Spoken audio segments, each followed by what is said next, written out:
Okay, let's talk about this. Why is it that some projects they flourish, right? They create something beautiful and lasting, and then others just kind of fizzle out? It's a question that can seriously keep you up at night. So let's dive into it, because today we're going to uncover the secret that separates those huge successes from the failures. I mean, we've all been there, haven't we? You have this dream garden in your head, and it just turns into a bottomless money pit. Or that brilliant business plan. Yeah, it's just sitting on a shelf somewhere, collecting dust. You start out with so much energy, so much passion, but somewhere along the line, it all just goes wrong. So what's the deal? What's the common thread here? And here's the kicker. This is so important. The failure isn't usually in the execution. It's not about how well you can swing a hammer or, write computer code. The failure actually happens way before you even start. It's in all that foundational work that, let's be honest, most of us just skip right over. And that's exactly why we need to talk about what's called the design before the design. Think of it as a framework, a way to do that really crucial introspective work before you even think about drawing up a plan or spending a single cent. It's all about building a foundation so incredibly strong that your project practically can't help but succeed. It's a really simple but powerful way to think about it. You wouldn't build your dream house on, a pile of sand, would you? Of course not. This pre-design process, this is your project's concrete foundation.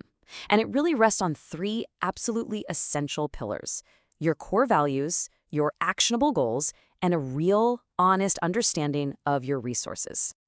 Let's start with the big one, the most important pillar, your values. This is your why. It's that deep, unshakable reason you're even doing this in the first place. Your values, they act like a compass, guiding every single decision you're going to make from here on out. Without this, you're basically just flying blind. This quote from Bill Mollison, who co-created permaculture, it just gets right to the heart of why your why matters so much. It's this powerful reminder that our projects aren't just little hobbies. No, they're expressions of our deepest responsibilities, our ethics. It's how we take real responsibility for the kind of world we want to create. So that's the million-dollar question, isn't it? It's pretty easy to say what you want on the surface, but how do you dig down to that bedrock, the core value that's going to keep you going when things inevitably get tough? Well, there's a beautifully simple technique for exactly this. It's called the 5 whys exercise. You just start with a simple goal, and then you just keep asking why, like a curious little kid. I want an orchard. Okay, why? To grow food. And why do you want to do that? To give it away. Why is that important to you? Because no one should go hungry.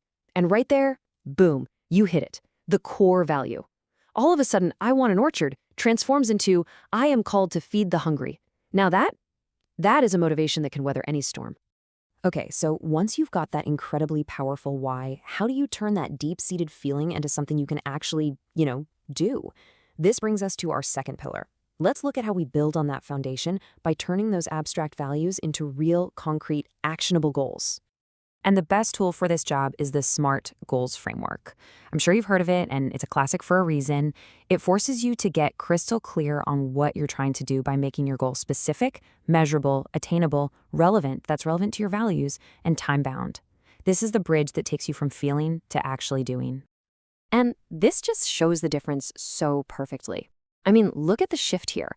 I want to grow food to help people. That's nice. It's a wish. But I will grow and give away 10 tons of fruits and nuts per year starting in 2031. Wow. Now that is a plan. That's a promise.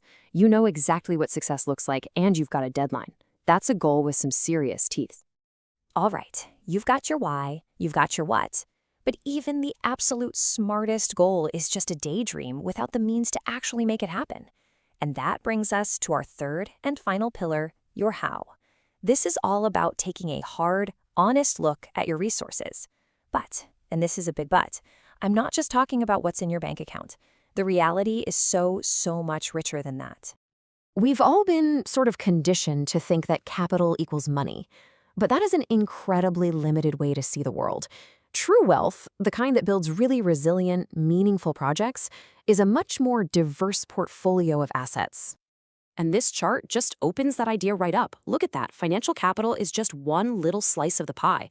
But look at everything else you've got going for you. Social, intellectual, experiential, natural, material, spiritual, and even time itself.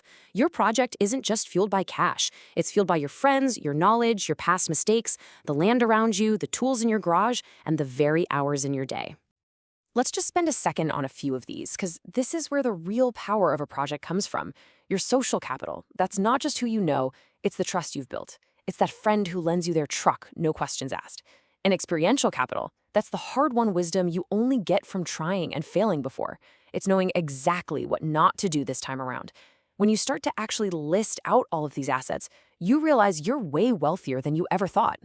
So here's the bottom line. When you do this work, when you align your project with your deepest values, shape it with smart goals, and fuel it with all 8 forms of capital, you end up creating something that simply can't be copied. It's not some cookie-cutter template. It is a unique, a resilient, and a powerful reflection of you. So before you jump into that next great idea, just remember the design before the design.